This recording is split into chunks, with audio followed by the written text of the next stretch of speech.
projects that have come up recently that are in the works. I don't know what much I'll say about them, but projects. yeah. It's sorry, all very new. Like in the last couple weeks, things have been popping up. They haven't initiated yet, but we went live, by the way. Uh-oh. Yeah. What a great opener. Good morning, everybody, and welcome back to Topics and Tangents here on Gaming with ADHD, where we are consummate professionals and always aware of our surroundings and what's happening with the stream and going live. I am your host, Brian. I am joined today by the let's say the inestimable Tom Mason of Effigy Miniatures. Hey, Tom. Hello. Hey, how Brian. you doing, sir? Doing good. Thanks for having me. You are most welcome. I realized when you're like, "Hey, I got a project," and I'm like, I haven't talked to Tom since last year. I mean, outside of just like Messenger or whatever, just here's something quick. And then I also remember for a great teaser cold open that we'll just move on and pretend I didn't say it. Yeah, like when you normally watch like a YouTube video, they kind of give you like a preview of like little clips from. We can pretend that's what it is, Yeah. But it has been a long time since I've had you on. I appreciate you making some time for me today. Thanks for making time for me to join you as well. Well, it worked out. Well, I am as well. I am hoping that I am conscious and coherent enough today. Told the wife, I'm like, okay, wake me up at 4, and she comes in and just like so I'm in bed, blankets and everything. She just lays on top of me and she's like, come on, you said to wake you up. And then like a minute later, she's like, wait, are you waking up or am I falling asleep? And I'm like, okay, this is not gonna end well. But anyways, but no, I was thinking about it that like I had a grand plan. I'm like, oh, we should do something regular, and you're like, that would be awesome. I'd love to do that. And I've been a slacker, so I apologize. It's not you, it's me, but it's been a busy year for both of us. It has. Like that's the crazy thing, just like how much has gone on, and like I'm not overwhelmed, but just like, wait a second, do I have a few minutes like to breathe? Like I was telling you before we went live, like how much I've been working, like, Kim always thinks that I'm just bragging to everyone, and I'm okay, there's a little bit to that. But yeah, just like I'm wondering if I'm like finally hitting that burnout stage, So I don't know. I'm right there with you. Yeah, I mean, what have you been up to the last 6 months? Well, a couple things. I've recently started work. Well, it's kind of coming to fruition. I've been hitting the sculpting desk very hard on my next project, Goblin Menace. Back to full time. Yeah, no. No. Oh, no. This is all. Well, this speaks to what you're touching on, and I'm definitely not putting in the hours you are, but definitely larger workloads at the day job. If anybody didn't know, I have a day job that I love, but it takes a lot of time and focus. And I have to be very deliberate about continuing on the miniature stuff, which I have to do even more so than ever because it's what keeps me sane. It's my creative outlet, and it's my true joy in life. Mm-hmm. So, but I've been for probably since late March, early April, like kind of had a switch go off, and I've been really focused on doing sculpting, drawing, art every day, and it's worked great. And I've got my next project put together, and excited to share it next month. I'm gonna share it now, but right. Oh yeah. We're share it.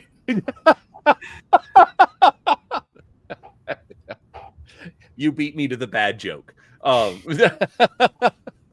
No, that's like, yeah, that's the worst part. Well, like when it just comes in bursts. Like I know for me, you know, like I'm trying to get back into painting more regularly. You know, I've been a complete slacker on just getting videos for the channel put together, you know, but then something will hit and it's like, cool, I've got videos for the next month and a half done, you know, and then it's coming up where it's like, oh, I got that backlog, you know, for a month and a half in, and then it's getting closer and closer. It's like, I should get some more done. And then it's like day of, I'm like, here, let me throw something together. Yeah. Anyways, so I get that frustration where you get the burst, but at least in your case, it's really, really creative in what you get out. Me, it's just like, hey, look at this thing on my video. Hey, it's about doing what brings you joy and what you want to put out there for others, and more importantly, you know, doing it consistently so that, you know, that's how I'm getting past the burst finally, because that's how I've operated for most of my life. And I feel like I'm really getting into a place now where it's really, I've changed my habit, and I'm getting more into a routine of consistently creating art. Although I will say I'm a little bit behind on my own videos, so but just trying to have to give focus to what I can give focus to, and right now it's the new miniatures. Awesome. So, all right. So before we get into the new miniatures, let's talk a little bit about the old miniatures. Yeah. So, all right. So tell us about the Goblin Menace. All right. Well, the Goblin Menace is a fun little world that I created, where basically the adventures and everything that goes on centers around the world's most lovable antagonist, goblins. I kickstarted my original release of these guys. Actually, I first put them out in 2018 with a small set of 5. And then in 2020, I created a much larger set of them, 20 different goblins with different weapon makeups and gear, and just totally unique sculpts, along with their Goblin King, the Goblin Baddie, who, you know, I don't know, inspires them to more. I always had the idea of doing more with them. You know, it started out as just a design that I liked, and an idea for a game that I wanted to do someday. So went ahead, made those. It expanded beyond that. The next release were the Gnome Guard, which is kind of an opposition force to the goblins themselves, right? They're gardeners and things like that, trying to tend to the area, and you know, that made a nice counterpart to the goblins. Well, as many people know, I have been working on a game, and it's still in the works. It's very far along. I'm not going to make any promises and dates here, but it's in a good place. There is some work to do, but in the meantime, I'm working on another set of figures that I actually had concepted shortly after the original Goblin Menace had released. So what else do you want me to talk about with Goblin Menace? So we've got the 20. The main crew is the Goblin Headache. That's the 20 original miniatures. There's also a little character set with fun goblins like a princess, the Bone Chewer, the Ute, and the Apple Thief. You can get them a set of 20 or get individual packs. And of course, there's the baddie that was up there as well. Right. That's, I'm like, I'm looking for the king, and I'm like, oh no, the baddie, that's the king. The baddie. So now the goblins, okay, these were all sculpted, I'm going to call it old school, right? Like green stuff, or were these not quite too? Yeah, so the first 5 of the little goblins are called Goblin Brats, just so everybody knows. The first 5 were all sculpted traditionally with green stuff and polyclay, and the baddie was sculpted that way as well. All the Okay. rest were sculpted digitally. Got it. Okay. That's because, again, tangents. Have you switched over to just digital sculpting now, or are you still doing some green stuff from time to time? I do green stuff and polyclay. I will set the record straight for me personally, and I have actually done a complete green sculpt miniature not that long ago. But when I do sculpt traditionally, I'm primarily sculpting with polyclay. I like to be able to work the whole figure and go back and add things, and then when I'm completely done, then I bake it, rather than having to do a section and a section and a section with the epoxy putty. But it's definitely a useful tool. But Okay, yeah, go ahead. Real quick, let me clarify because I'm an idiot. Okay. When I say green stuff, I just mean traditional sculpting. Got it. Not necessarily like are you not do you just use green stuff? Do you actually like get out the tools and go to town? Yeah. So I went overboard with my explanation because most of the time on my channel, when I get that question, people want to know what material exactly are you using for this and exactly for that, and how much of it is this. So forgive me for going overboard. But yeah, no. To answer your question, your actual question is the majority of my work these days is digital. Okay. But I do some traditional still. Definitely do a lot for the channel, every now and then just for fun for myself. But the majority of my work is digital these days.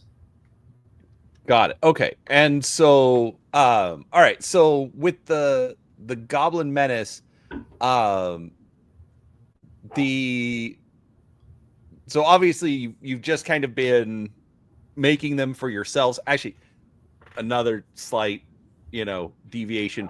What size are the bases for these bases figures? for the Goblin Brats are 20 millimeters. Oh yes, that's right. I remember you were questioning that on your little preview you did for that. But yeah, bases are 20. Okay, because they even seem smaller than that. I want to say they're like 15 millimeter. Yeah, they're actually 20, but they are, they definitely look small compared to the standard 25. Obviously, the baddie, he's a larger figure, more in line with humans, so that one's on a 25. But all the small Goblin Brats and the gnomes are on, the small gnomes, I should say, because obviously the King Gnome is on 25, but the rest are on Got it. bases. Okay. So, so up until now, you've just been like, have you just been like, is this just whatever you've been inspired to do, or are you approaching this with a plan towards the release of the game? Yes, originally it was inspired to make these characters, and then after I had done that, I always wanted to make a game, but after I did that, I started formulating what the game would be, and that's now informing this next release, and then the releases that will come after going forward. Got it. Okay. So, all right. So right now, so we've got the goblins, we've got the gnomes, Frog Knights. Oh, that's right, the Frog Knights. Oh, I love the Frog Knights. I just saw somebody shared a picture of one that they're painting right now. It looks super awesome. I'll look forward to sharing it when it's done. I need to find mine. And yeah, you were one of the people that pressed me or suggested that I do more with them than just Sir Frogsworth. Well, I mean, Sir Frogsworth was just great. I don't know why, but like I remember when you were because that was like when you were that was one of my earliest digital sculpts. Yeah, I remember following that, and like I don't remember if it was videos or just like on Facebook, and you just you were just posting as the work went along. Yeah, which was really interesting, just being able to follow that process. Which I think, correct me if I'm wrong, but I think it would be easier to to be able to show off that process, because it's all digital, you just grab some screenshots and throw it up. But it was, I don't know why. You can save states. So yeah, and I do that a lot, right? I've got save states. And so I can go back and explore this rough version. I don't have to, if I'm sculpting traditionally and I get 2 in the zone, oh shoot, I never took a picture of that. Well, I guess we'll have to imagine what it looks like as a blob of clay. It's hardened now. Oh. Yeah. But yeah, so we've got that. Actually, that's interesting. I hadn't thought about this, but okay, but we've got 3 factions. There's, let's see. Okay, so the adventurers section, that was the very, very first release, and this kind of kicked off the world, but it was before I kind of decided to take a turn and make the focus be where the goblins were your initiators, right? The characters you're playing, the focus of the world. All of this developed out of the idea of trying to make something like fun and more lighthearted, maybe Saturday morning cartoon. Yeah. Are these still planned to be part of the game and the world, or they're just like, everything that I've done, maybe. Everything that I've done for the fantasy world can and will be incorporated into the Goblin Menace. Got it. Okay. Yeah, because I have backed all of your projects now that I think about it. Thank you. You're welcome. But yeah, we've got, because I don't know. I love the style. It's still that that just, kind of sense of adventure, but like you were saying, just like a little bit more playful. I don't, like, the gnomes were hilarious. I'm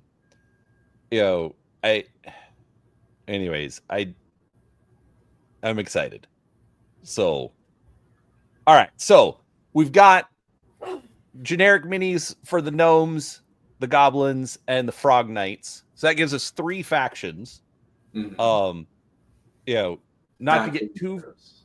What? Not including the heroes. Not include. I'm talking full factions.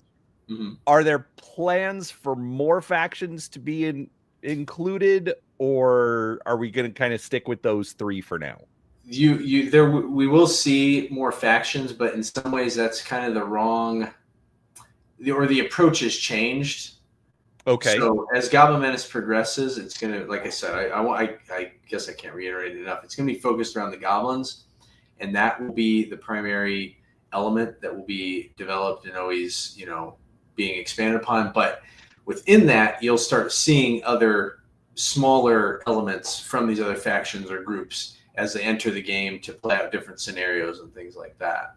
So you will see dwarves, you'll see elves, you'll see other things like that. But within the world of Goblin Menace, the gnomes and the frog knights are something that's a little bit more unique and particular to this world, right? That you might not see in every other one. So they would be featured a little more heavily in the world. So, okay. Real quick, since it is relevant to everything we're looking at, Mundo would like to know, what program or platform do you use to render your images? I right now, if I'm doing renderings, I am actually using ZBrush to output the renderings. A lot of the images, though, you see on my site are actually the physical models, so the metal miniatures that I've primed. I prefer to show my figures in the real physical form, because I think it gives everybody a better sense of what the piece actually will be. Sometimes, as good as digital can look with renderings, and if I had better rendering software, maybe it wouldn't be as much of an issue. But it can sometimes, I don't know, not give you the real sense of what the miniature is really going to look like. Like so perfect and details are punched up. Yeah, like one thing that always kind of frustrates me, like what's the name of the Raging Heroes on their Heroes Infinite. A friend of mine, backs that that digital subscription thing. And they always look good, but it's like, okay, this is clearly rendered. How well is this actually going to come out? What is this going to look like when you get it physically? So I really like when I can see the physical thing as well. Like that's actually one thing. I've kind of gotten back into Warhammer fairly heavily for now. And so I've just been doing just like little build videos as just for shorts to keep the channel active in the algorithm. And I so much prefer being able to say, hey, here's the actual miniature. Like on the preview miniatures that you sent me for the upcoming Kickstarter. That was one of the things. It's like, hey, here's this is the actual miniature that we're looking at right now. And you get the whole 360 around, as opposed to just this digital image that, okay, yeah, that's what the digital looks like, but how is it actually going to come through the mold and that process? So I totally get what you're saying on that. But they are fun. I love the style on these miniatures. The goblins are hilarious. So, all right. So one of my favorite things to sculpt. I just can't get enough of them. So okay, so why can you not get enough of sculpting goblins? Well, these kind of embody like the thing that I enjoy painting and sculpting the most. Like they're so expressive but so minimalistic. They look and seem like they have a lot of detail packed in them, but it's not too much. And I really think it's just because their head's so big. There's just so much presence with their face. Oh, absolutely. That was like, okay, that was one thing that was a little frustrating when painting the miniatures. It's like, okay, it was nice because those suckers painted up fast. Yeah. Well, mostly for someone like me who's not a very good painter anyways. But there's not a whole lot of surface area to paint.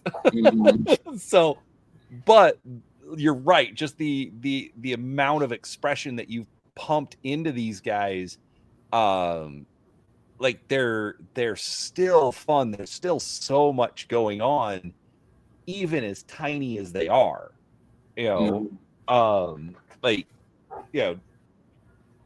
For actually, here we'll do this.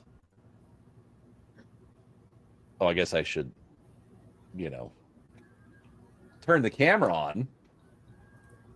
That might be helpful. Come on. Hey, Matt. I see you're in the chat. And hey, everybody else that I don't know. Why is my camera not booting up? Well, that's very annoying. I'm trying to get my top-down camera going.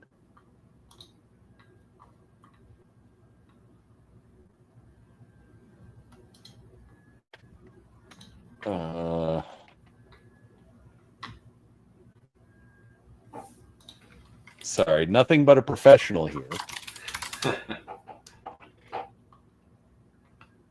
Uh-oh, now Tom's in the chat. There goes the neighborhood. Oh, there we go. That's what I was looking for. All right. Good. Malwinius apparently is staying up way too late. Okay. So, just because I actually have them on the table right here, we've got... Oh man, you're putting him next to like the biggest miniature you can possibly find. Again, it's because it's on the table. It's literally here, being worked on. But I mean, it's still it's a Space Marine Terminator, so they're perfectly in scale. That's right. It works. Yeah, he should be knee high. That's perfect. That's actually here if we just right. Yeah, he is like right about knee high on this guy. That's funny. Knee high. Anyways, so yeah, but again, with being as tiny as they are, actually, I guess. Oh, I'm so bad at this. That's a great comment. A superhuman spaceman should be able to accidentally step on these guys. It's very true. But yeah, so like super tiny, but still so many nice little details. He's got buttons on his coat. Oh! Look, it's not a great paint job anyway, so let's be honest. If I drop it, it's not a huge catastrophe. But then he's got this little bracelet. Like over here, like as I'm going through, it's like, oh, wait a second, there's a little ring on his hand. Just enough, right? But not too much that you're like, I'm paint pouches forever. Oh, they're strapping. Right. Yeah. That's true. So, and then we've also got a barbarian. Yes. But yes, even then, so many just like little details, and I'm not sure if I did all the colors right. Like I put some brown in there. Like, is that supposed to be a leather tunic, or is it supposed to be, kind of shirtless? I don't know what's going on here. Looks good to me. I was saying Tom was happy with the paint job, so I'm not complaining. Yeah, but again, just little details, the little club, going on. So, and that's just 2 of the new miniatures. That's right. All right. So, now that no, wrong one. There we go. All right. So, let's see. So, what are nice to be spared the Liefeld pouches? Rob Liefeld, comic artist, known for pouches. That's okay. I did not know he was known for pouches. I was guessing it was the comic artist, but I wasn't sure. Anyways. All right. So Ooh, all right. I might be using my webcam mic. Let me double check. I think I am. Hold on 1 second. Do I sound better now? Nope, that's bad. The wrong one. Does it sound better? It hasn't changed.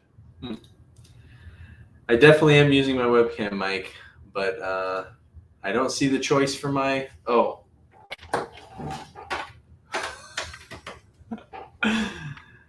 My mic hasn't been on this whole time. I'm like, did you not plug it in? That sound. Oh my gosh. You sound like professional. All right. Oh I'm going to need you to send me the we got to do this more than once a year. You've got your own channel, man. You should know how this works. I unplugged it to play it. I needed 2 controllers for a video game I was playing with my daughter.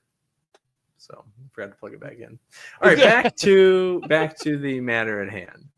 Back to the Thanks, Matt. Appreciate it. Oh, that's where I'm like, oh, Tom, you need to send me a link to the Kickstarter. And I'm like, oh wait, I can get it out of the description. Oh, good. Yes, we can show off the other miniatures there because they're up on the preview page now. They are up on the preview. Good. All right. Where is my there we go. All right. Also, folks, there is a link down in the description. If you are interested and want to know more, go get, hit the notify on launch so that you know when it goes live. I'm backing it, but that's because, I like my friends who marginally tolerate me. And and so I throw money at them, when they have projects come up. Oh, I should probably, bring this up. Anyway, so I'm backing it anyways. All right, so Goblin Menace Heroes. Why did we go with Heroes? Like I mentioned, when I first made the original set, it was just meant to be a bunch of rowdy goblin mischief makers.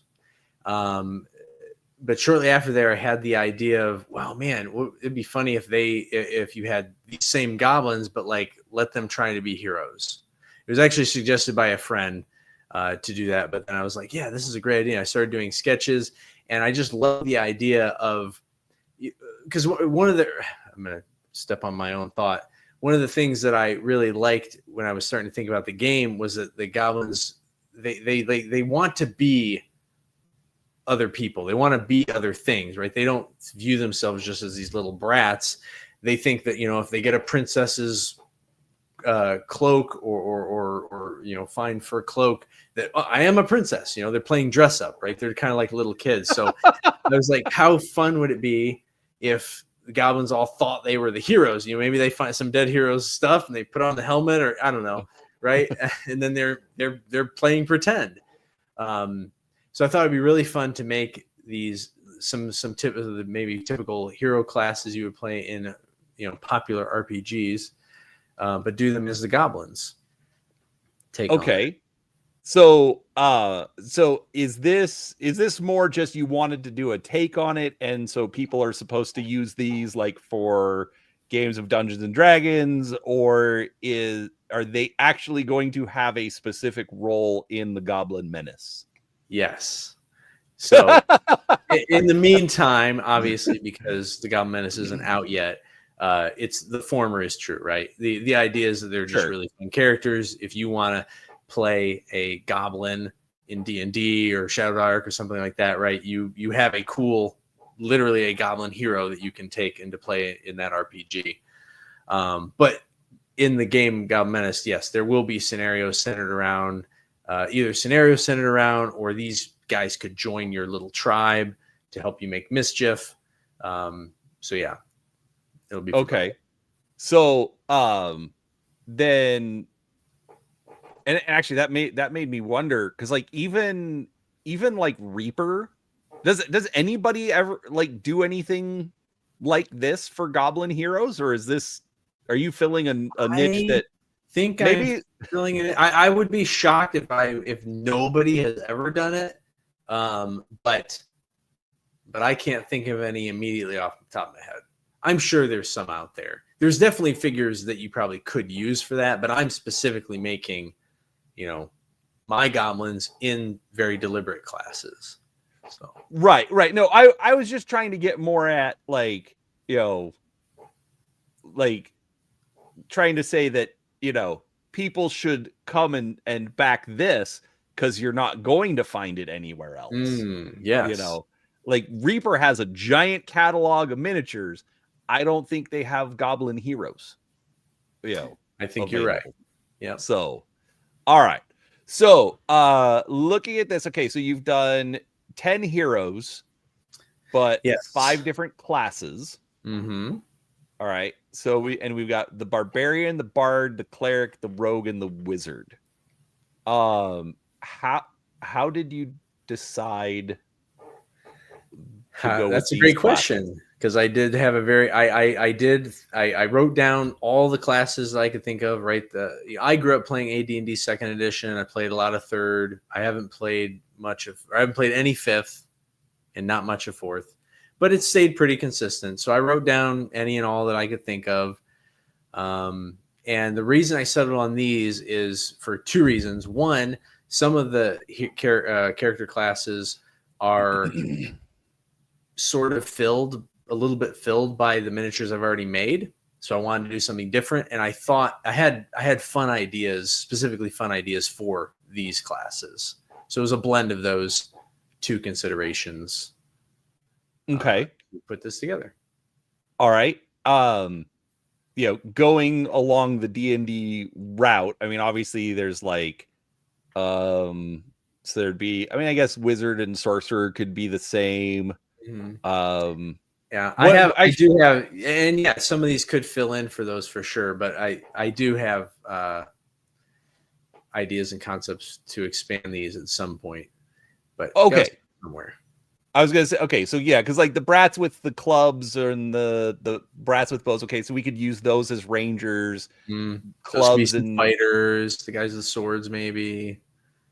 where are the swords? Why am I not seeing the swords? Yeah, I'm out of those packs. Sorry, you'll have to click on the 20. This is why we can't have nice things, Tom. No, Yeah. anyway, I'm just okay. So swords could be a fighter. Mhm. Bows could be a ranger. I'm trying to think of,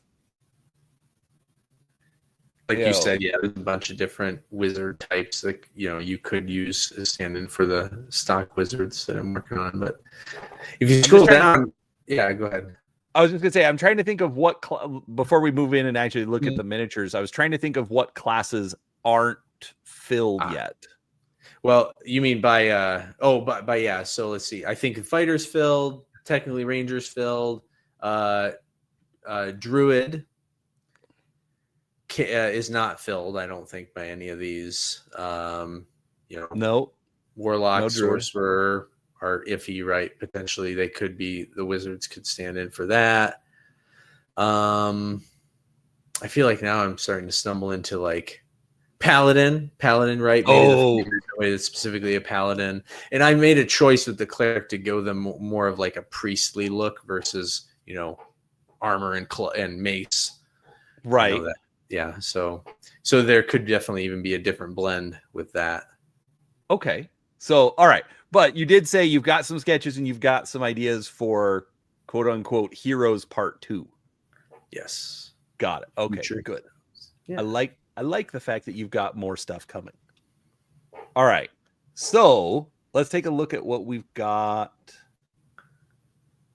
right now. All right, so we've got obviously I can't pull it up separately. So we've got the barbarians and the bards.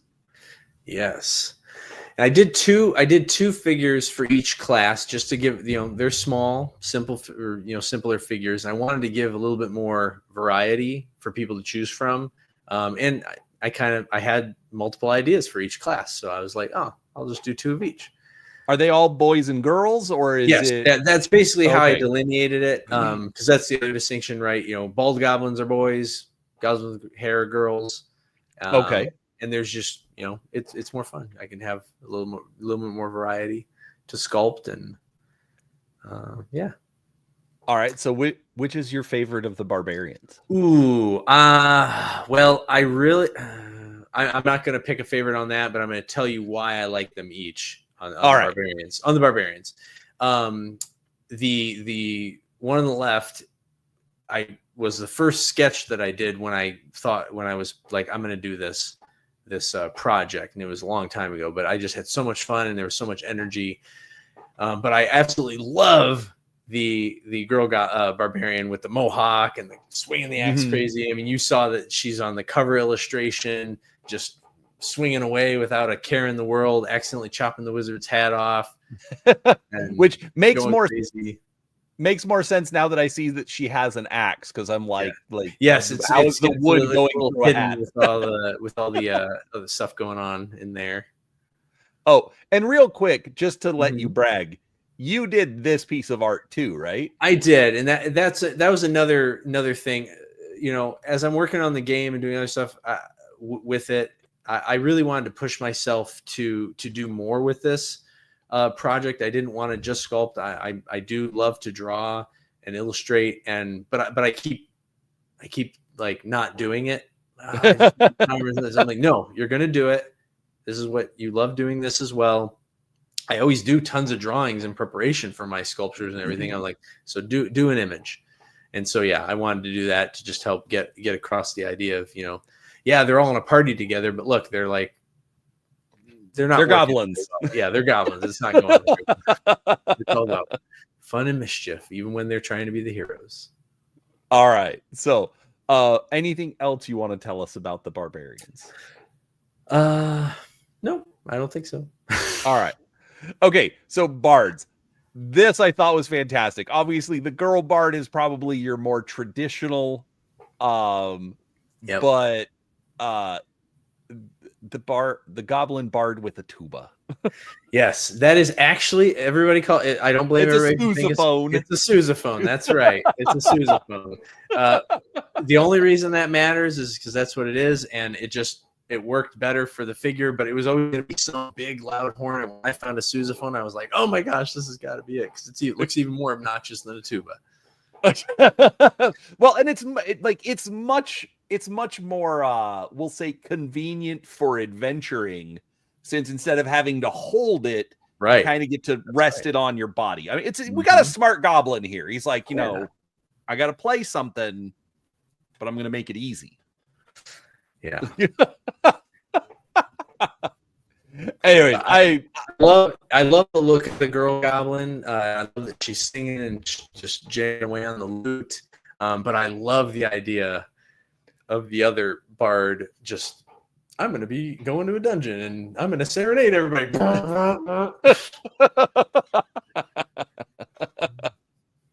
No, these were a lot of fun. I realized like when you sent me the little image to pick a couple to highlight for you. I liked them all, but obviously I went with the barbarian and the wizard. But I do think I'm calling it a tuba because it's easier. The tuba was a brilliant idea. The horn. Yeah, the horn. Very goblin-y. Okay. All right, so then we've got our clerics. And so, like you said, you went with a more priestly look. Yep. These are really good. What inspired these?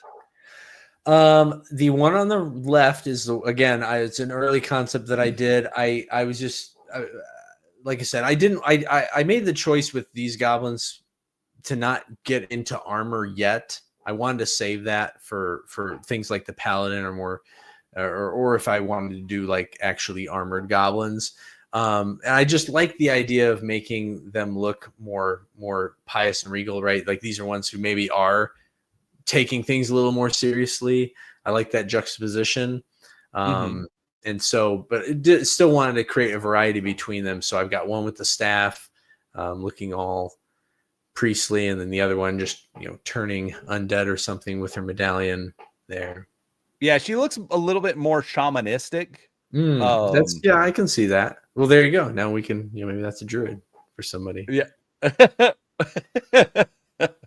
No, and that's that. It's good because again, you're showing off, the variety and the skill that you put into these. I like the concept, the posing. She's got this little magical rock or whatever is in her hand. But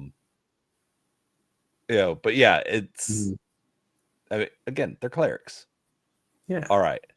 And rogues, which I probably should have realized that, because I'm like, oh, what's going to fill in for the rogues? Oh, the rogue. Yeah, this was one that again, there were a couple that maybe in the old set that could maybe fill this role, but I wanted to lean into this more.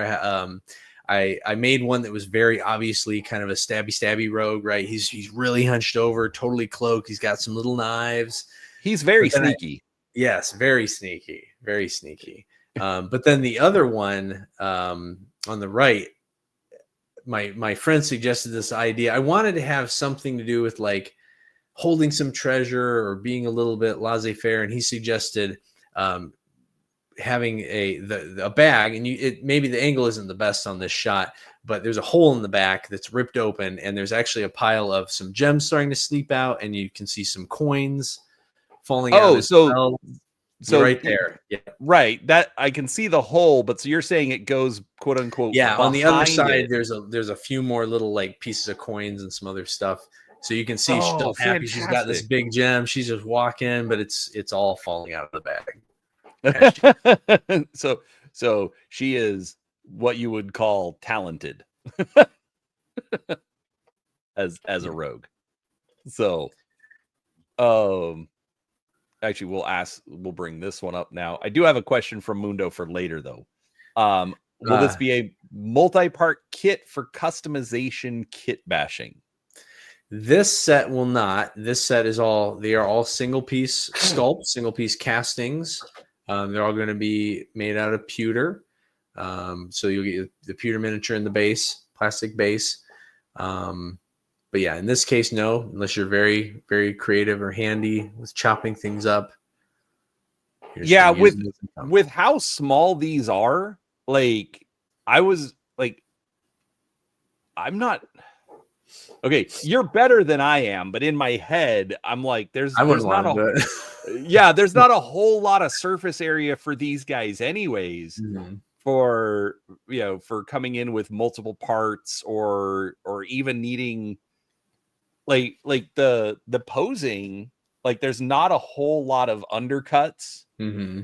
And they definitely play out well for being single piece figures. They're not, thank you, like this wizard is a little bit Parthopose. Where it's just like there's nothing wrong with the Parthopose, right? But if you get in my opinion, if you get the angles right, it still works, right? It's not totally flat Vitruvian Man, but I know what you mean, 100%. Yeah.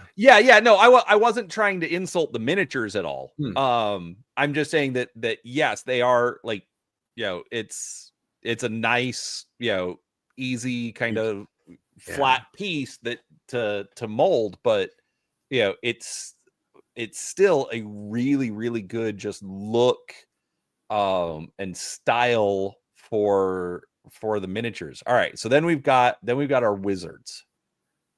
So yes, I have the wizards.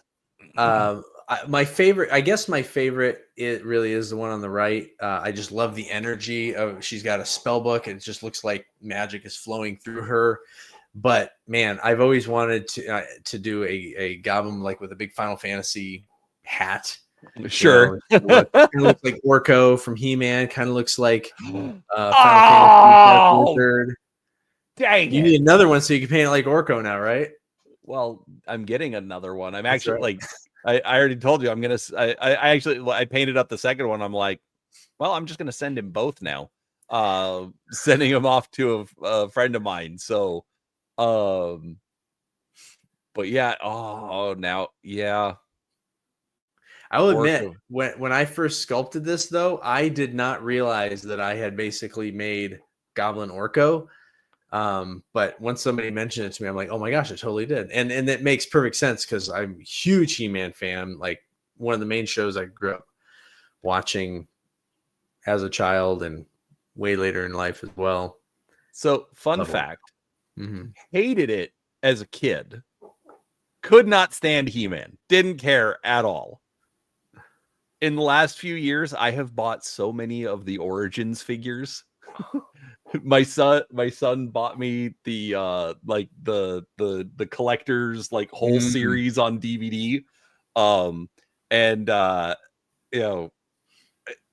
haven't enacted the full plan yet, but let's just say that for the grandson, he will be raised on the old school 80s cartoons. Awesome. He-Man being one of them. But yeah, no, I am absolutely painting up the next one like Orko. Awesome. That is, I didn't even see that. Oh, I feel dumb. Now you can't unsee it, right? Exactly right. You cannot unsee it at this point. But no, that's fantastic. Absolutely love all of these. So how much is like, are you okay? What are the pledge levels going to be for the project? There's only going to be 2 at the moment. I'm not going to say the final pricing yet. I'm going to let that be when I launch because I'm still working on a couple things. But you're going to either be able to get 1 pack of heroes. So each hero, right? A pack of heroes is 2 barbarians, 1 of each.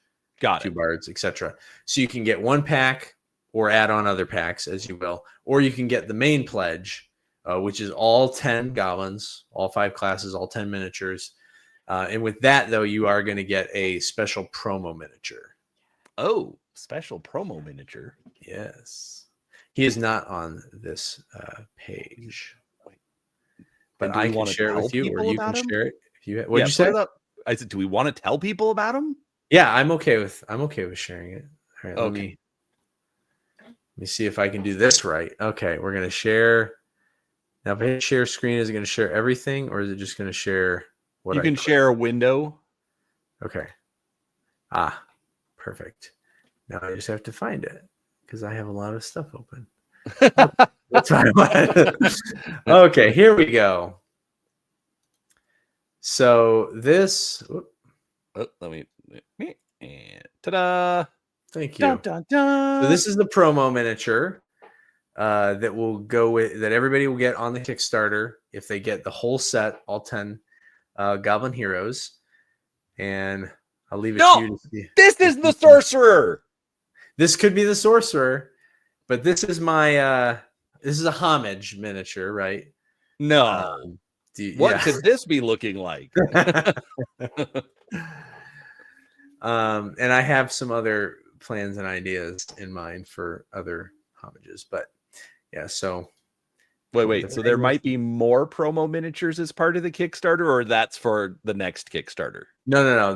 That'll be there may be some additional figures coming to the Kickstarter stretch goals add-ons if depending on how it does. So I mean, it's well, there was the first attempt at Havoc that didn't go so great.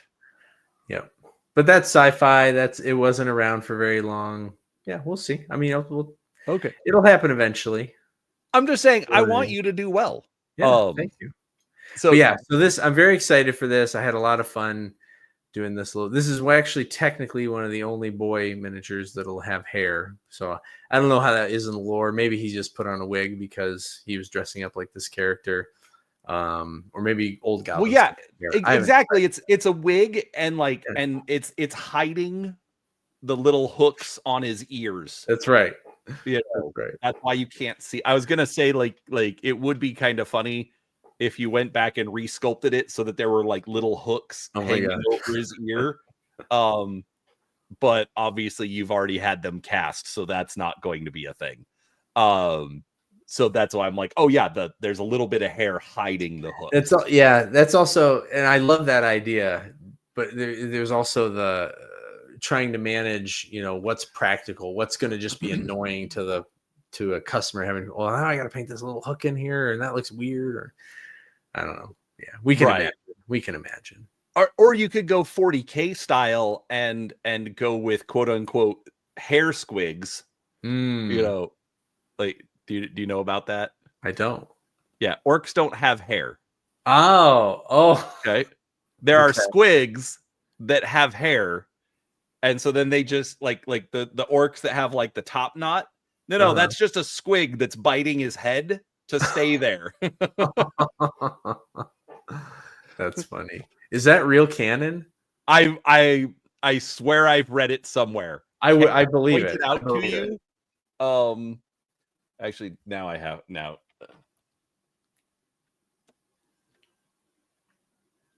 Yeah.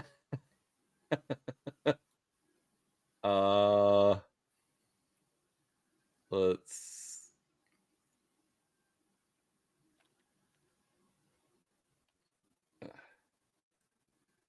Okay, from lexicanum.com, there are many types of squigs, but most can be generalized into a single variety, such as edible, musical, hair, parasite hunting, etc.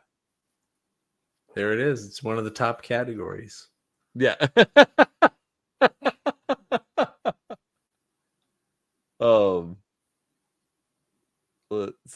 Where is it? Yeah, hairy squig. This breed features a small body and head that consists mainly of tiny claws and a mouth full of sharp teeth. The most prominent feature is the creature's long tuft of hair, often of bright color. These squigs are bred in great numbers to provide orcs, who are naturally hairless, with mops, mohawks, and other hair imitations. That is crazy. I never knew that. Anyways, yeah, I am what we call the vault of worthless knowledge. So, anyways, there's an idea for you. Maybe not necessarily squigs, but Yeah, there's an idea I on like how it. you could put hair onto male goblins. I like it. I think I'm going to use that. All right. So next question about this. Did you paint this guy? I did. I painted this one. I wasn't able to get this one off to the mold maker in time with the original batch, so that Mike Cousins, who is reprising his role as the Goblin Menace miniature painter, so he will be painting from Epic Duck Studios. He's actually already started to post some work in progress pictures of it, but he'll be painting all the rest. But I did paint this one myself.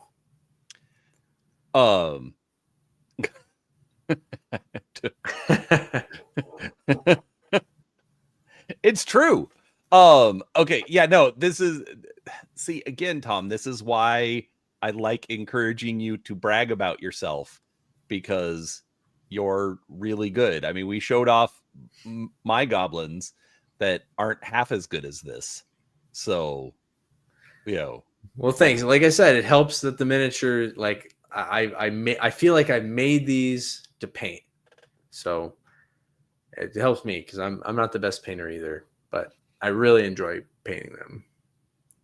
I'm not the best painter. Look at this awesome paint job that I did. Seriously, I'm the one that uses the self-deprecating humor. All right, fine. No, anyway. No, but it's really good. I think that's going to be a fun bonus. So is everyone who buys the full pack going to get the I'm calling him the sorcerer for now. Yep. I'm calling him the Dungeon Meister. The Dungeon Meister. Yeah. That's true. I mean, but sorcerer works too. Well, no, I was just going to say, I mean, the goblins, like, you know, they like the use of big words. Mm-hmm. You know, makes them feel taller. All right. So so if you get the full set, you're going to get the Dungeon Meister, correct? Yes, correct. Okay. Correct. Is he available separately if you just buy one of the figure packs? Not in the Kickstarter. I will sell him eventually, post Kickstarter, but you won't be able to get him for free, and it will be a little while longer. So. Okay. Oh, so he's the incentive. Free. He's the incentive or the special like bonus, right? If you to encourage people to just go ahead and get all 10 figures. You know you want them. You know you're going to want to play a bard one time and a barbarian another time. Wizard. The goblin bard. How long are these guys going to live? Right? They're probably not going to live that long. You're going to need to go through them all. There's goblins. I mean, well. Anyway, I'm not gonna make the joke anymore. Okay.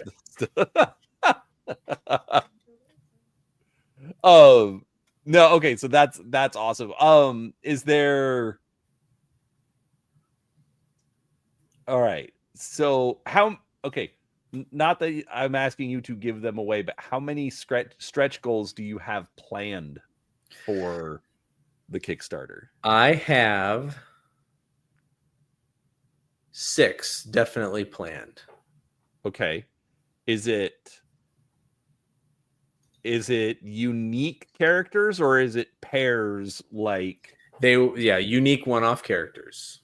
Okay. So quote unquote a third barbarian or just a fun little fighter variant. I will say there will ultimately be some overlap, but most of them will be unique they're definitely unique standalone characters, but they will stand apart from the regular offering as well.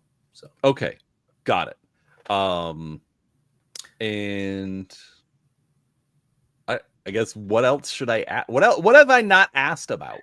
I don't know. I think you've done a great job of asking a lot of great questions. I will just say that this is launching in August, specifically August 13th for everybody. And I would just like to reiterate, like you said, if this looks interesting to you, click on the link that Brian shared and head on over to check the page that he was showing off a little bit ago. Click notify so you can get notified when it is launched. And folks, even if it doesn't look interesting to you, shut up and go help out Tom. He deserves it. So, Tell anyway, a friend. Yeah. yeah, Even tell if a you're friend. not, yeah, maybe somebody else that will be interested in it. So, let's see.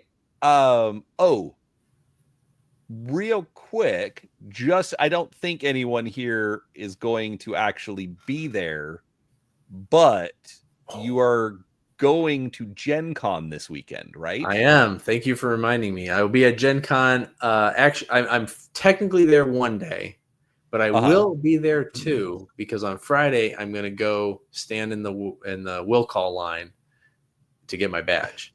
So if you're For your happen to be one day. wandering around there and want to find me on Friday, you can. But in general, I'll be there on Saturday all day.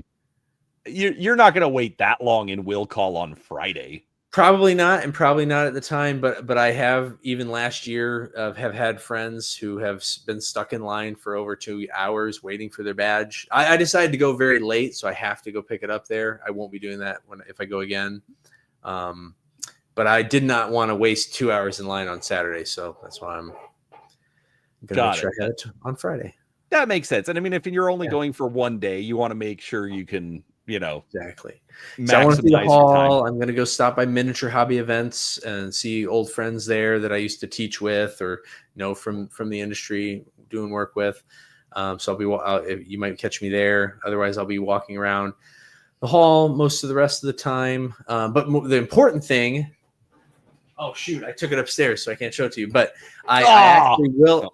I have a little bag. It's my dice bag. It says Dice Goblin on it, but it doesn't have dice in it. It has a few samples of the new Kickstarter miniatures that I'm going to be handing out to people that I encounter if they ask me about it. Oh, so it's these miniatures. It's not. Yes, I have a couple. Yeah, I had a few other samples after I sent them out to yourself and a few other people that are helping me promote. So.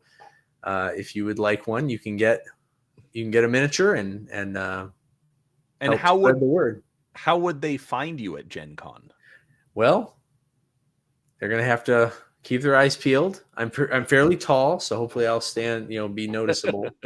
But you'll look for me. I will be wearing here. I'll tell you what I'm wearing because I already got my outfit picked out. It's gonna be a goblin, and he's gonna look like Orko. And I won't. I will have a gray. It's going to be a gray T-shirt, and if you do happen to see me from the front, it's Battle Chasers Night War, and I will have a red messenger bag that says Atari in Japanese on it. Okay, so look for that. Go to the miniature areas. My face will be my face. What are you planning on doing at Gen Con outside of just going and seeing everyone? I'm mainly planning to see friends. I've got some friends in Authors Alley, Adam and Brady Sadler. There's a few other business contacts that I'm meeting, Lost Boy Entertainment being one of them. And as for fun, I am going to go to the Cool Mini or Not booth. I want to see the Metal Gear Solid game in person. And I was going to say the slow collapse and decline. Oh, but I don't know. I don't know either. I'm just hoping to see a cool game. And then Leader Games. I have a spreadsheet. I have a spreadsheet of people and booths that I want to make sure and meet up with. Old friends. I'm really hoping. The main thing I'm hoping to see is a lot of old friends. That's why I decided to go because there ended up being kind of this culmination of people I hadn't seen in a long time, all asking me at once if I was going to go. And I was like, you know what? It'd be nice to see you. So yeah. That's the thing that I'm like I started seeing the posts all pop up this couple of days ago from friends and whatnot. Because I haven't been for a few years. I haven't been since 2016. Couldn't believe it. Yeah. The last time I was at Gen Con was when I worked for MegaCon Games, and I worked the booth, and I just haven't been back since. And you gave me a bucket of dice. You're like, take all you want. We gave a lot of people a bucket of dice. That was a fun show. It was a very fun show, but I just needed a break. So. Wow. Anyways, but yeah, I was just seeing all that pop up, and then last night I remember mentioning to Kim, I'm like, oh, Gen Con's not happening this week, and or Gen Con's happening this week, and I don't get to go. Yeah, she's sitting right over there. I don't know if you heard her, but she's like, I'm not sad for you.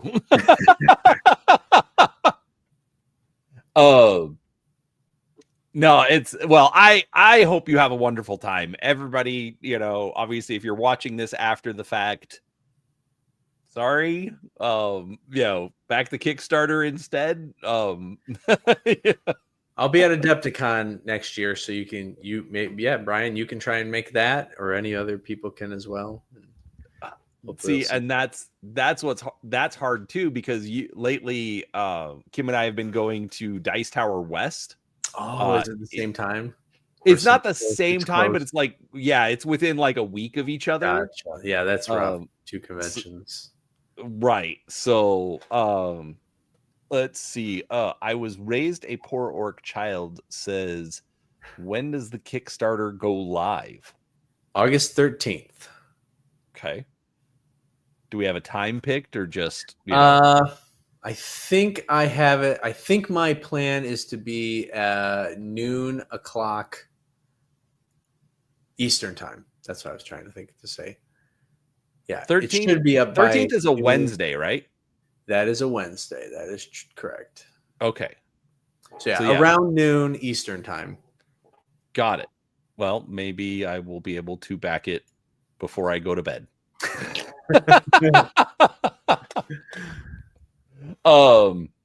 Let's see. All right. So Mundo asked a question earlier. He says, are you self-taught for digital imaging, or did you go to school for that?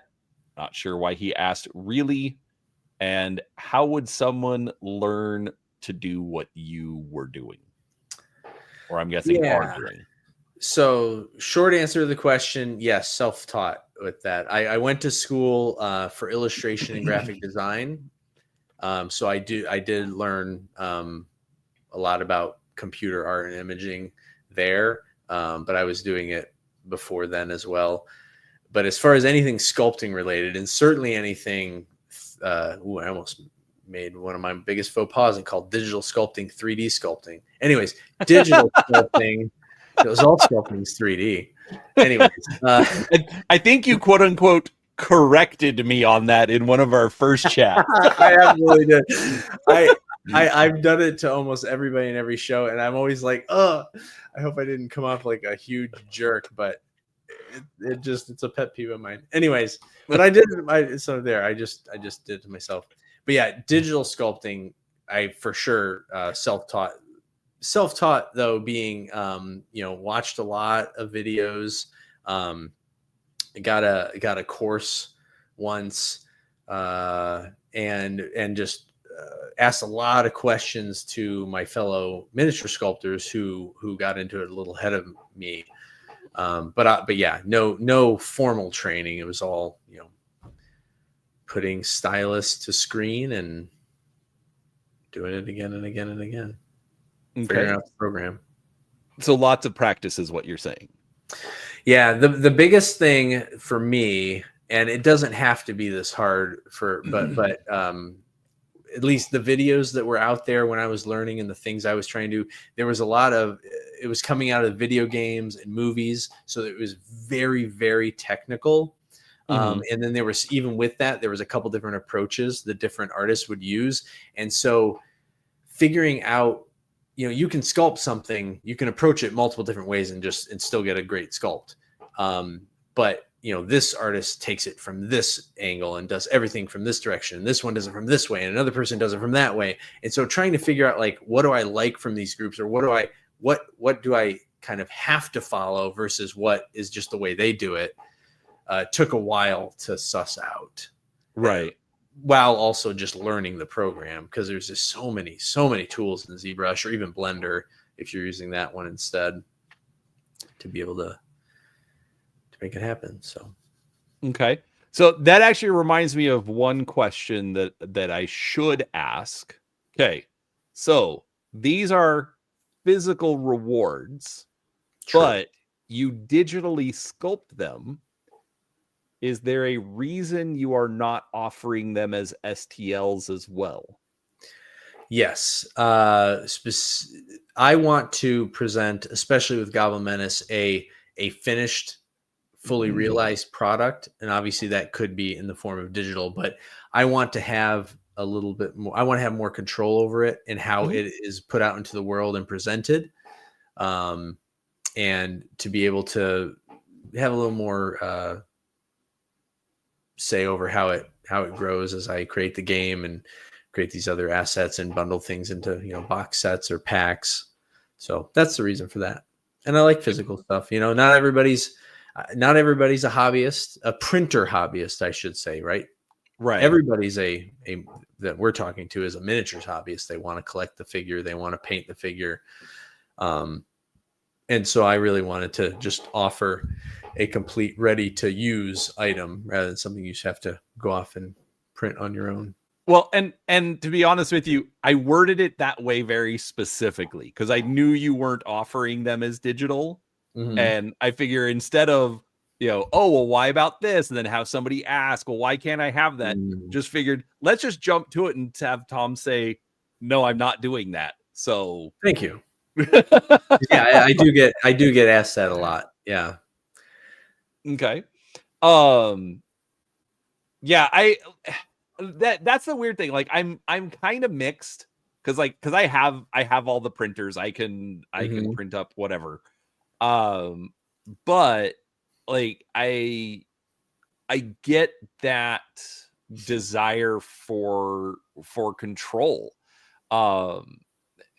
Especially with how easy it is to take the files and just do whatever you want with it.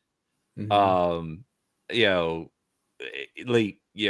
have an image, you have an idea, and you can lose that by putting it out digitally. So while I like the digital files, I have many of them. Me too. I buy STLs from artists all the time, and especially if that's the only way to get a cool figure, right? I'm going to do that. So. Sure. Yeah, but no, my point is just I get saying nope, I'm not going to do that for this stuff. What have you considered doing that for other projects? Or I have, and you're actually going to see some. This is one of those opportunities or secret projects that I'm not going to talk about. That's coming up probably later this year. But yeah, you should probably see something from me later this year in that realm. Okay. Is this your own project or is this for someone else? It is a collaboration that I'm involved in. Got it. Not okay. Just strictly for somebody else. So you're not the director of the project, but you're a part of it. Yep. Got it. Okay, cool. Are there any other upcoming projects you can spoil? No, I'm gonna hold on to those. Keep us focused on Goblin Menace. They're too early on but yeah, you'll hear more. More will be coming out soon. And just don't want to go jump the gun. Heaven forbid I have you back to talk about more sculpting. There you go. More give us something to talk about next time. That's for sure. Right. Exactly. I mean, if we talk about it now, what will we have? Yes. So, all right. So, man, holy crap, we've gone over an hour already. I know, it flew. Yeah, I'm glad I took a nap today. Sorry, you didn't. Yeah. No, I took a nap. That's about all I took. That's right. All right. So, to finish off, we probably won't spend too long on this, but I did want to ask you about this, and this is partly, personal kind of question. It's still miniatures related. We're not going to get super weird on chat or on stream. So, all right. You have your own miniatures line, but you've obviously worked for other people in the past. You've worked for MegaCon full-time. You've done, contract work for Reaper and a few other artists out, or not artists, but few other miniature producers out there. How often do you take contracts to work on somebody else's stuff? I would say in recent years, it's been I probably have something once a year. I have something for another company, but not too much. Not Is that too just much like these days. I is that focus just like mainly on. a Go ahead. single figure, or is that like a line of figures? It varies. I was actually jumping over here because I keep a list of every miniature I've ever made and who I made it for, when I made it, because I'm a spreadsheet dork. But it varies, right? So like this year, I sculpted a couple trophies for a local game store owner friend of mine. So there was two things there. I'm working on a board game project that had a few sculpts to it that I can't speak about yet. Last year, I did some figures for RBJ Game Company. Again, they haven't. I don't think they've posted, so I won't say what that is. But there were 6 minis with that. The year before, did about the same amount of figures for them as well. Did a few for Reaper. So it just, it varies. So it's usually seems, I guess, looking at the record, it's more than one, but it's usually for somebody that I have a relationship with, pre-existing relationship with, and we're either friends, or it's just a really unique, interesting opportunity. Otherwise, I'm pretty strict these days about focusing on my own projects. And because I tell you what, I can't go another year telling people Goblin Menace isn't done yet. Because the reason it is, I keep taking these other gigs, if I'm completely honest. But no, hey. and that's a fair point. I mean, it's one of those things where, especially when you have your own project, you want to see that realized, but then it comes down to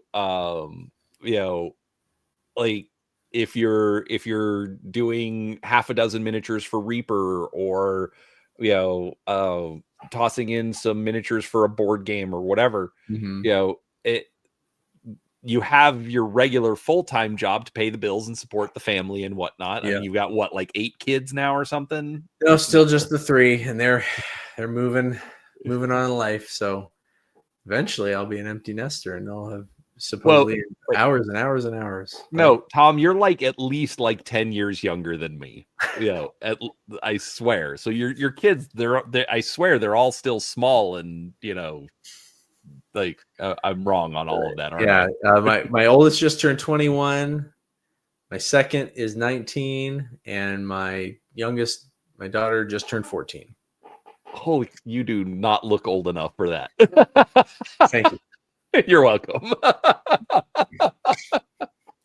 It's because you don't have the beard that's starting to get. I can't grow it. I can't grow it anyways. I'm a little stubbly today, but it's not. It's never anything to write home about. So I'm stubbly today, and it's been like 3 weeks.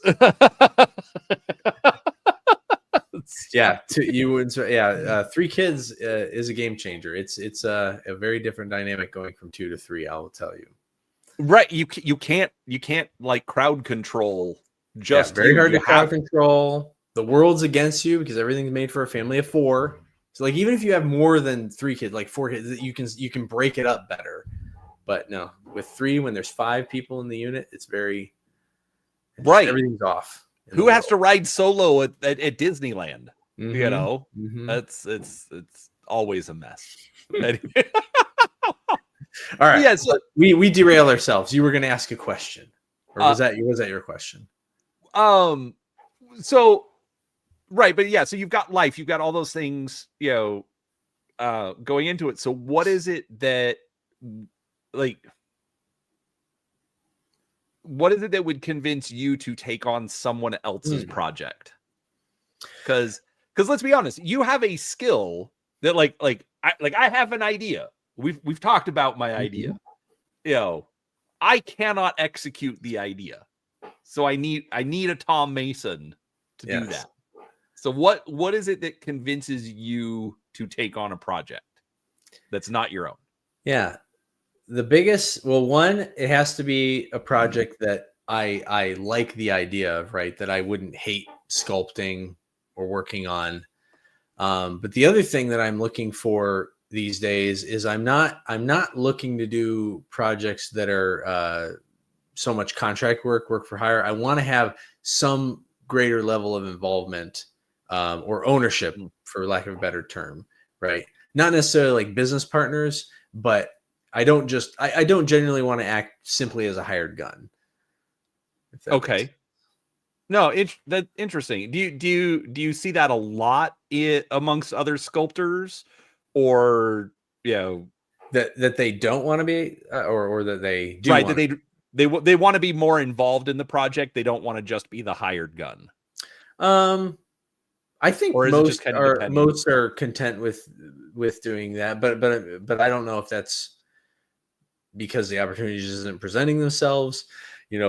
Full-time sculptors have to sculpt, and so if you haven't lined up some more substantial gig or thing that you're involved in, maybe you're the primary miniatures designer on, or helping lead that dynamic for the company, right? Then you just have to take on extra work. The biggest thing for me with it is like you said, because I have a full-time job and I have even more. I'm saying I have finite time. Everybody has finite time, right? But mine's even more contracted than some.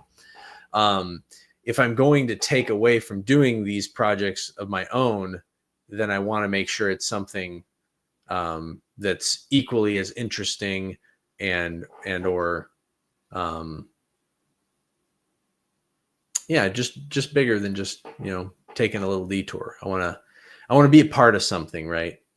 Okay. Work with somebody, more of a collaboration. Got it. Okay. So then, like, if somebody is looking for either a hired gun or, hey, I think you would be good to collaborate with on this, how should somebody go about finding a miniature sculptor? Like, just go to Fiverr, right? Like that's right. Fiverr. No. No, that's the question that I probably should. I'll do my best to answer it now, but I guess I'm feeling a little. It's changed a lot since I started, right? In some ways, it was easier in the past, but it's also easier now because there's so many people doing it. So especially if you're looking for somebody to work it digitally, because that zone has just completely exploded. There's not really as much of a central hub. There's a few groups on Facebook for miniature sculptors and whatnot, but you can find, but that's the trick, right? And you do want to try and find a miniature sculptor, because there's plenty of great sculptors out there, but they don't always sculpt great miniatures, things that can print and be durable or even be molded, if that's the route you're going. But like real quick, so a guy I do a lot of collaboration with, Bear the Gen X GM. Mm-hmm. He did a Kickstarter for a superhero game, role-playing game, and he like as some stretch goals he said he'd get some miniatures sculpted, and the one that's come out so far, like the original the original file size, it's like, okay, this miniature is like 12 inches tall. Okay, that doesn't Which is work. fine, right? You could scale it down, right? But right, exactly. And that's the but, because so I scaled it like I think 25%, which is still like twice as big as it should be. But as it's scaling down, like, so the character's got like this big cloak on it, and that thing is so fine and delicate at 25%. And it's like, if I'm trying to get this down to a 1-inch base or even slightly larger, like that cloak isn't going to print, at least not easily.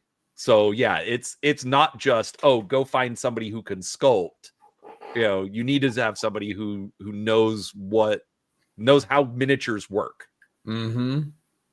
Yep. So, and that's a great thing. So I actually, if you don't mind, I want to share this real fast. This is a miniature sculptor that I've encountered recently that I really love his work. Let me share it. Window. Boom. This is Varus Miniatures. And he's a digital sculptor. He specializes in 10 millimeter figures, kind of Warhammer type stuff. Looking at how big this is, I think it looks awesome, right? But it's clearly cartoony, right? Like, is this guy maybe 4 heads tall, if that? It's kind of ridiculous, but Whoa. it works. 4 for 10 heads millimeters. tall.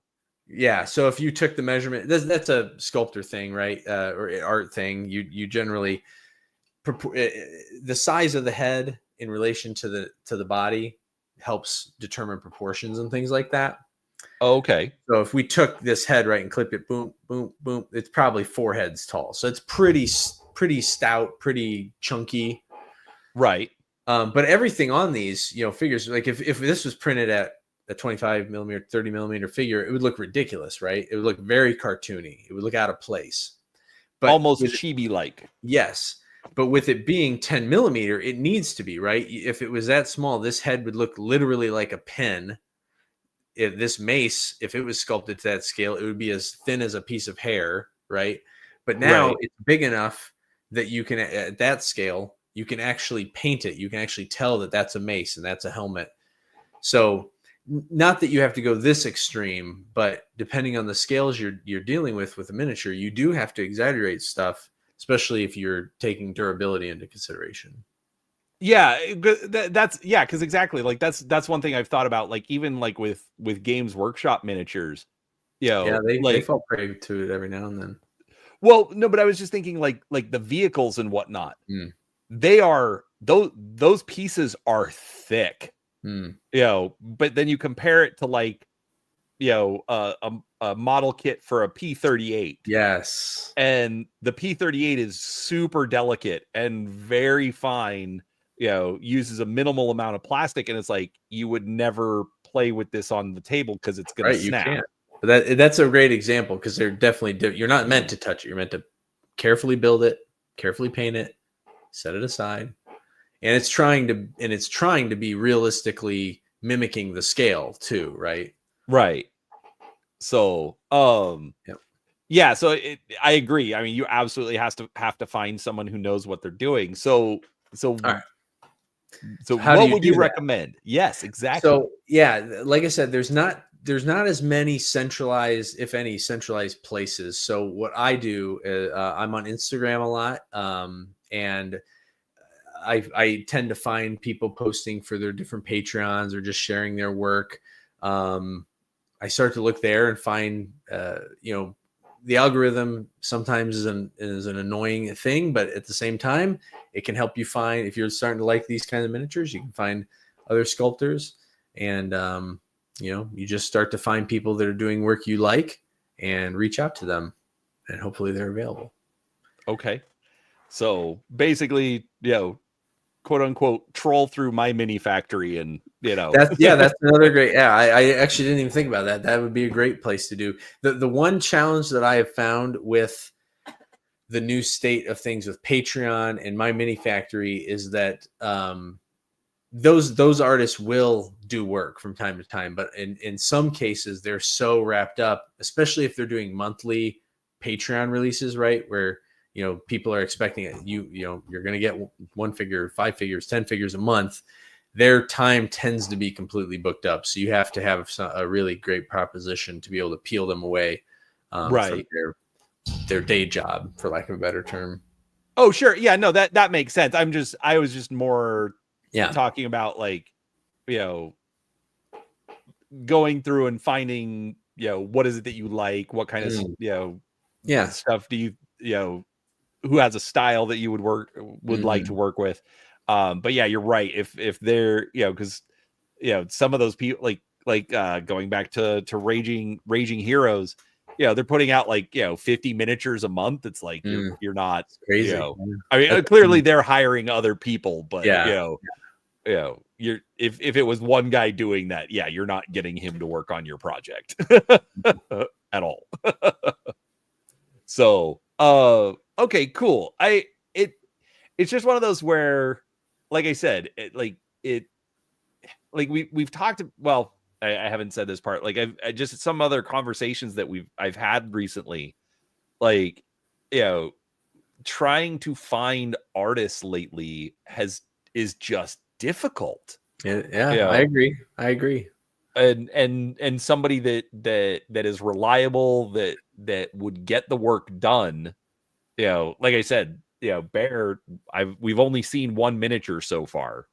You know, and even that, like, he sent me the file, I printed it, you know, and then I list out, okay, here are issues that, as a guy who does miniatures, here's problems that I have with this. He's like, oh, well, it's considered done. I can't go back and ask for any revisions on this and blah, blah, blah. You know, maybe we'll do it for the next one. It's like, yeah. And that's why it is so important to find a miniature sculptor, if you can be, unless you know what it takes to make a good miniature and can coach the artist, right? Then you can potentially find an artist that isn't as versed in that. But otherwise, in most people's cases, and I think they should, they're relying on the miniature sculptor to be the expert and to make something that's going to work. right. Yeah. Like, you know, just because you have a great idea, does not mean it is a great idea, or B, you know, actually workable. So, yes, I know that I'm included in that, dear.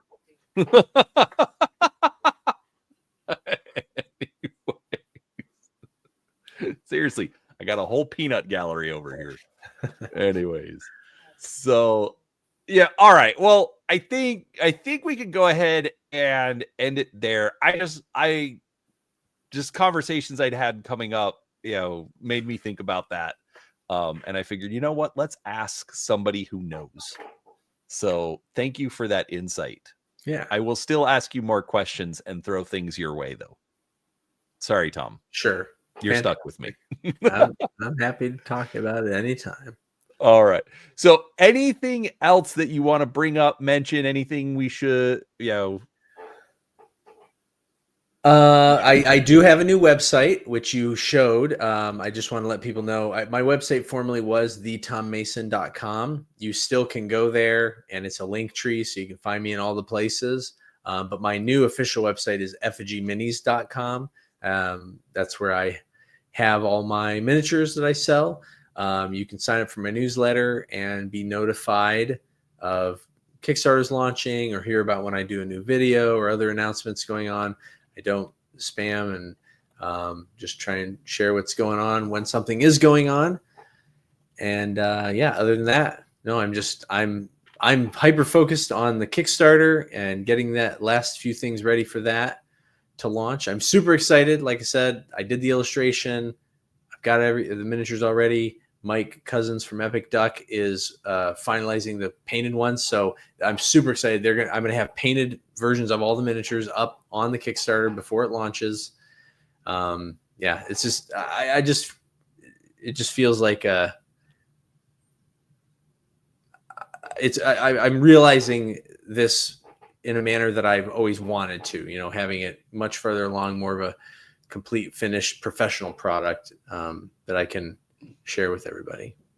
No, that's awesome, man. I'm excited for it. Everybody, I put it into chat, but I also, for anybody watching this after the fact, I did put a link to Tom's web store in the description. So absolutely go and check that out. And get started on some goblins early. You know you want to. So I need to find mine and get. Anyway, I'm a disaster. I'm sorry for not being as good a friend. There are so many miniatures. I was going through my own collection and like, oh my gosh, I have so many. I got to paint this now. I got to paint this. Yeah. No, when you run out of things to paint, you die. So it's right. Just a life extension. I'm just saying, don't feel bad, right? But yeah, we're all in that same boat. Yeah. Fortunately for everybody, like we were talking about earlier, the goblins are very easy to paint. So it's a nice little on a 10 millimeter base. You again 20 millimeter base. Oh, that's right. No,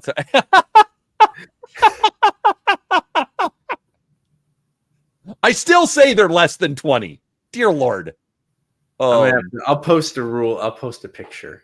With the Yeah. rule.